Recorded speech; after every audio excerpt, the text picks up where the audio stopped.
I'm just going to pause here and have a bit of a vent. You may notice that my voice sounds a bit like the voice of someone who is unwell. I have been unwell with the flu, but I'm recovering now. People swear by these things, fret bending devices, and I'm sure there are some good ones out there. It could just be that I've picked a bad model. They say they are time-saving devices. Well, I'm finding this to be just the opposite. It's wasting time and it's wasting materials, which I don't like either of those things. Well, I like time and materials, but I don't like wasting them. I don't know how well you can see this, but it's twisting and warping the tang on the fret wire, which means that occasionally when I've tried to, most of the time I'm able to recognize that a piece of fret wire is no good and throw it away, but occasionally it has slipped past my notice and it is damaging the fret slots, which is really irritating. And I'm not going to keep sinking time into that, so out it goes. If you see one for sale on eBay that looks exactly like this, it says fret bender, don't buy it. It'll just make you cry. You know, there's great value in realizing that you're flogging a dead horse sooner rather than later. The reason I was even using that fret bending device to try to over radius the frets is that the fretboard was so extremely radiused, and if I'm honest, it is too radiused. The edges are just too thin. That's not the way this fretboard should be. I was trying to make the most of it, but it's proving to be a bit too much work. The fret wire that I already have in coils, which is how you buy it, is already sufficiently radiused for a normal fretboard.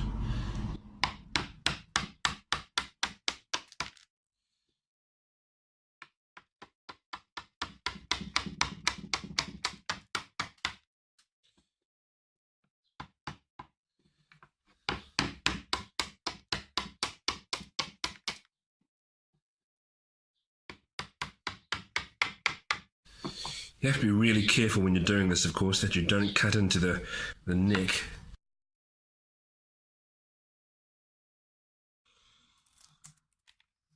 Okay. It's going okay. It's going to be a bit fiddly. What I may do is, I don't have a heat gun, but I'll warm this up as much as I can with a hairdryer. That should help the separation. Now I just had to find the hairdryer.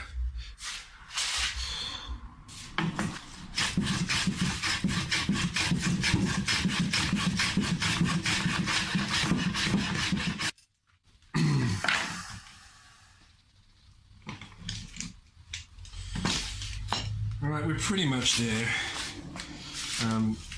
So this has been an expensive exercise, time and effort-wise, having to undo all of that. The wisest course of action would have been, when I realised what I'd done with the electric sander, to say, okay, that was a bad idea, or it was a good idea, poorly executed.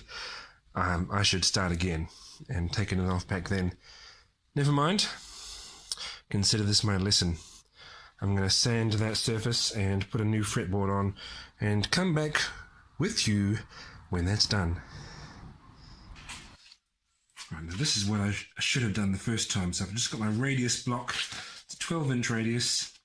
I've got some 80 grit paper on here, and I've drawn a pencil line down the middle of the fretboard so that when I've sanded a fully shaped radius, that pencil line will start to get sanded off.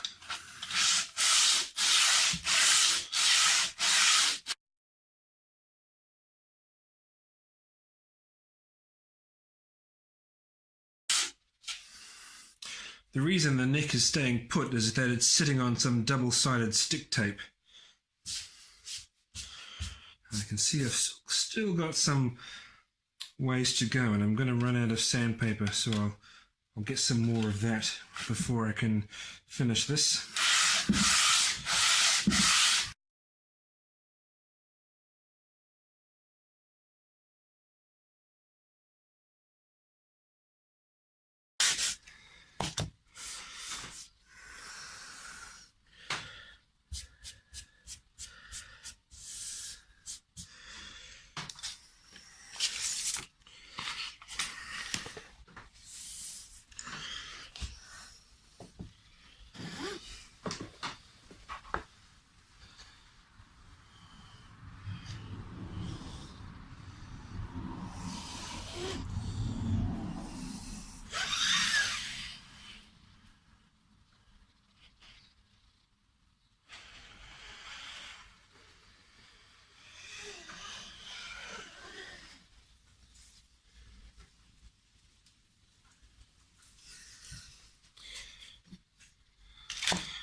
just about there.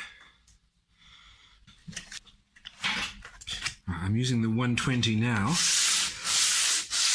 And here's another way of checking that you have sanded the radius on sufficiently so that it covers the whole width of the fretboard and there are no flat spots.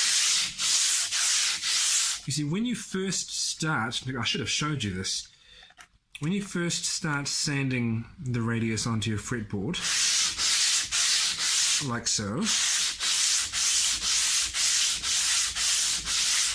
the radius block isn't touching the fretboard in the middle because your fretboard is flat and your radius block is curved, so you just get one line down that side and one line down that side where the two are making contact.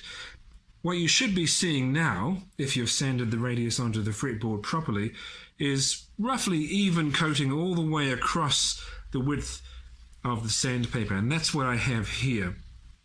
Well, not absolutely 100% perfectly even, but the point is it's getting dark all the way across in an almost uniform way, meaning that full width is making full contact with the fretboard.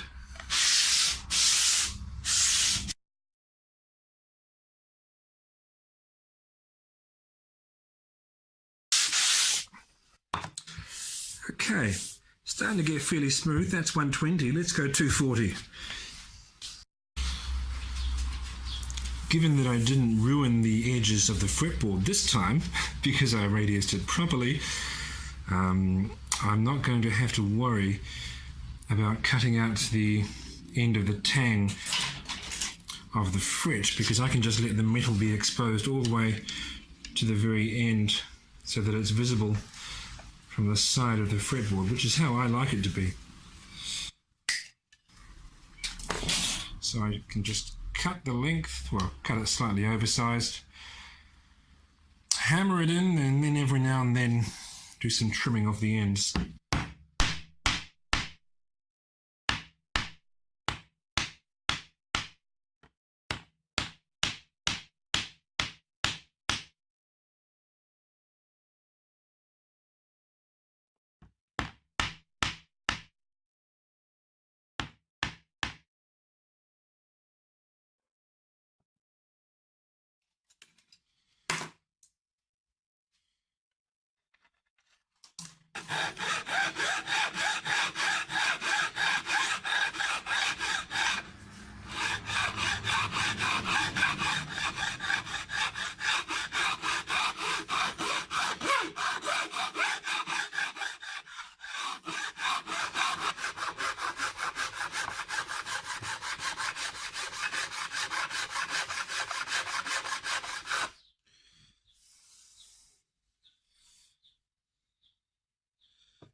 I'm making the template to route the neck pocket into the body.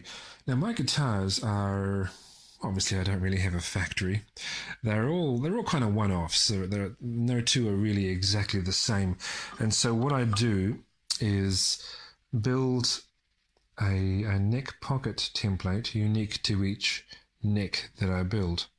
So I have here, well, and I'm building it around the neck. So I'm clamping a piece of wood, one on each side of the neck, along the sides to get that shape right. Where the neck ends, on top of those two pieces, I'm going to glue another piece so that I'll have the right, well, not quite a rectangle, but I'll have the right space there to route. And when that's dry, I'll take the clamp off and get the neck out of it, and then build this up so that it's all the same thickness, and then use it as a template. Alright, I've got the template positioned on the guitar where I want the neck to go, so I'll just take the neck and route the pocket out now. You may be wondering why I'm doing things in this order. Well, you might not be wondering, but I'm going to tell you anyway. I've just installed the frets, and you would think my next natural step would be to start carving the back of the neck, and that's true, but before I do that, I want to be really clear about what parts, how much of the back of the neck is exposed and how much I want to be sitting inside the neck pocket, because the last thing I want to do is start carving too far up the neck and then realize actually I wanted that part to be inside the guitar. Hence me wanting to route the pocket, and then I'll know where things sit.